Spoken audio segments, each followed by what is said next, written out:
Сәлем құрметті көрермендер.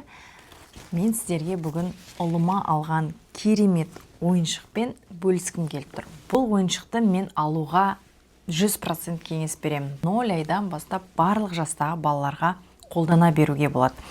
Сөздік қорын көбейтуге, ой өрісін дамытуға, түсінігін қалыптастыруға, тілін дамытуға, әртүрлі кукольный театр ойнауға, бәріне болатын осындай керемет ойыншық. Фетрдан жасалған, керемет үлкен төсеніші бар.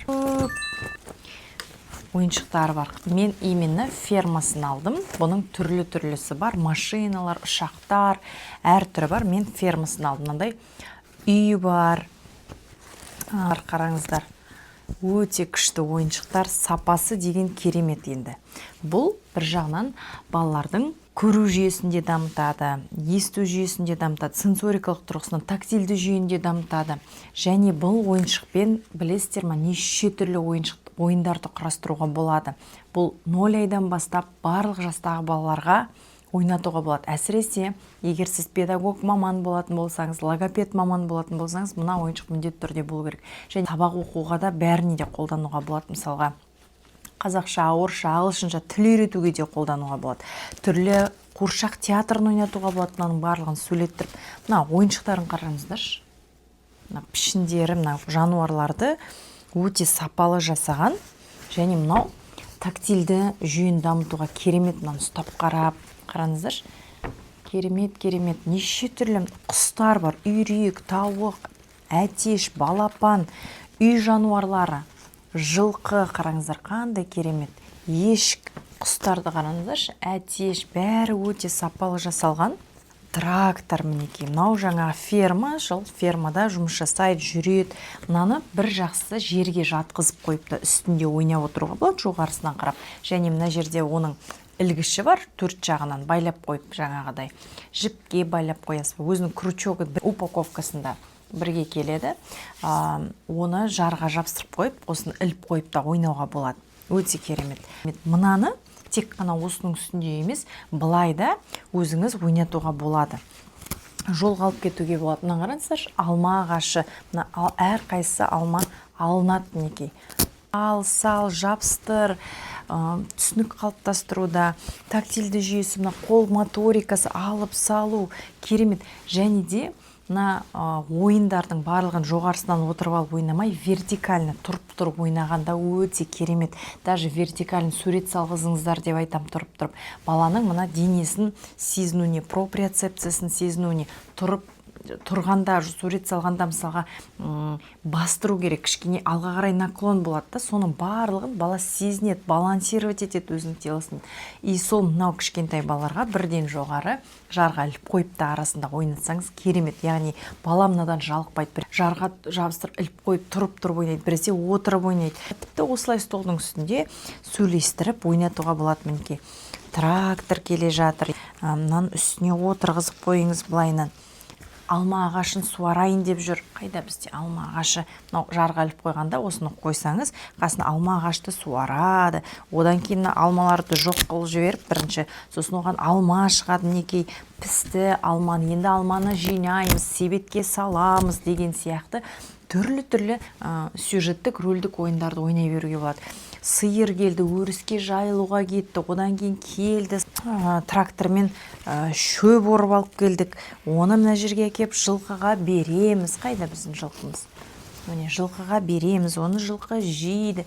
Неше түрлі қылып ойната беруге болады. Жасыл поле ғой, сол полеға өзімен бірге бір ғана осындай наклейкалар келеді. Яғни сіз мына наклейканы аласыз, сосын оны мына полияға кез келген жерге қайсын жабыстырғыңыз келеді, сөйтіп жабыстырасыз.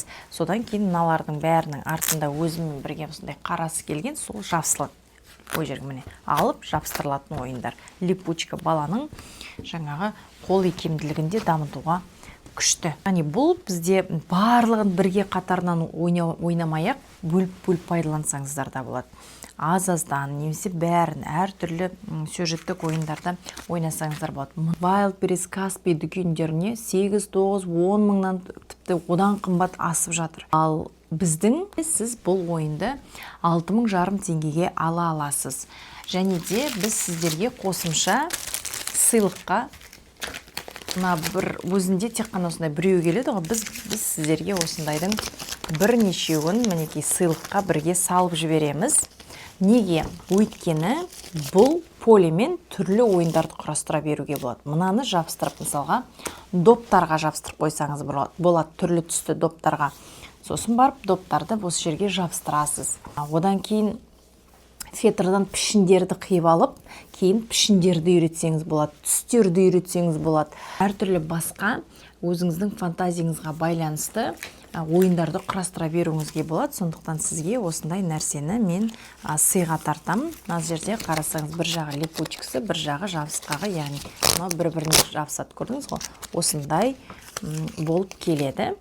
Яғни сіз мынаны біреуін самоклеющийді өзіңіздің материалыңызға жабыстырасыз, мынаны мына жерге жабыстырасыз, сонымен екеу бір-біріне жабысатын болады. Сөйтіп түрлі ойындарды құрастыра беруге болады. Мен сіздерге көрсетіп қойған номерге WhatsApp-қа фетр боксы деп жазсаңыздар болады. Ол жерде мен сіздерге басқа да варианттарын көрсететін боламын. Машиналар, ұл балаларыңыз болатын болса, көліктер, сондай түрлерін алуға болады. Жай ғана кішігірім бір ойынды көрсетейін. Қалай ойнауға болатын. Мына жерге міне қора жасап қоямыз. Қорада әтеш бар, тауық бар, жылқы, ешкі, өрісте жайылып жүр жатыр. Мынау Мансұр. Мансұр үйінде ұйықтап жатыр. Сосын кәдімгі осы ойынды ойнап жатқан кезде табиғаттың дауысын, құстардың дауысын, жан-жануарлардың дауысын қосып қой ойнатсаңыз, вообще керемет. Мына Алисаға айтсаңыз, неше түрлісін сізге қосып береді. Барлықтарыңыздың үйінде қазір бар ғой Алиса. Барлығын сізге қосып береді. Мінекей сөйтіп Алисадан музыкаларын қосып, осы табиғат аясының күшті жан-жануарлардың дыбыстарын қостырып, сондай ойындарды ойнатқан жақсы. Бұл сенсорикалық тұрғысынан есту жүйесін, көру жүйесін, сипап сезу жүйесін барлығын қатарынан дамытады. Сонымен қатар ойлау жүйесінде түсінік қалыптастыруда, тіл дамытуда өте алар орны ерекше осындай ойындардың. Сондықтан түн болды, күн шықты, мінекей күнді қойыңыздар.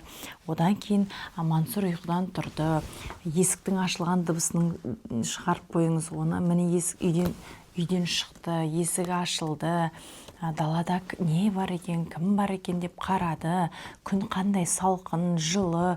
Осындай ощущениялардың да, мысалға 2 жастан жоғары балаларға осындай айтып, сезімдерін, ауа райын сезімдерін барлығын айтуға болады. Күн күркіреп, жаңбыр жауып тұрғанның дыбысын қостырып қойыңыз да, ой, жаңбыр жауып кетті, үйге жүгір, үйге тығыл деп айтты деген сияқты нәрселердің барлығын сездіруге болады балаға.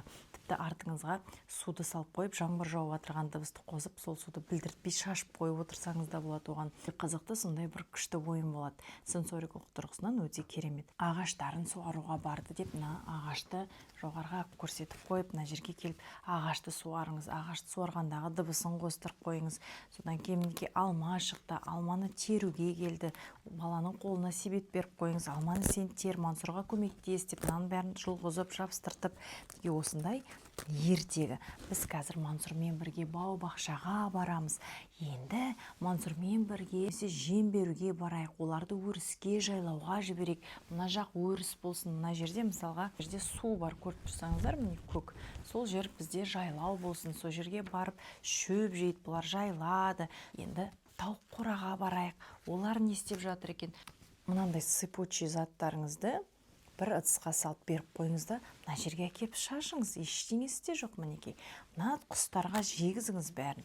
Мына Алисадан тағы да тауықтың, құстардың звугын қостырып қойыңыз да, мінекей шоқып, мынаның бәрін жегізіңіз. Өте қызықты болады балаларға. Тағы шаш, міне тағы дейді. Ой, мынан қара, бізге жұмыртқа берді деген сияқты ойындарды ойнатсаңыздар болады.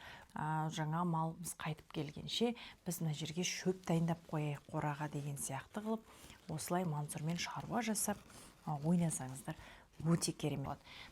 Үлкендеу 4-5 жастағы балаларға тағы да басқа персонаждарды қосуға болады. Мына жерде жаңа қоян бар, қасқыр бар.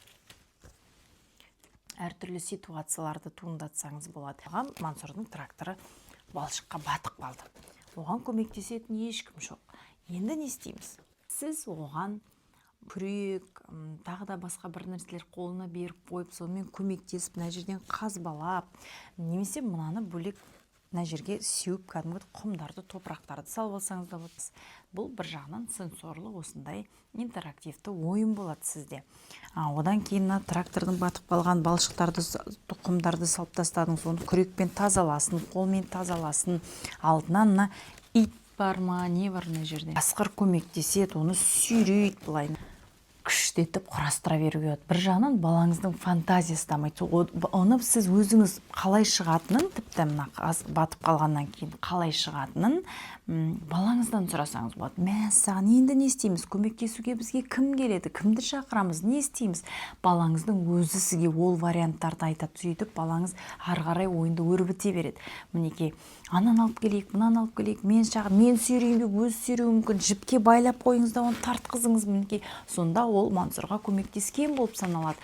Сондықтан осындай қылып балаңыздың фантазиясын дамытып, керемет ойындар құрастыруға болады. Сондықтан мына ойынды міндетті түрде алыңыздар, менің идеяларымды пайдаланып ойнап көріңіздер. Іске сәт.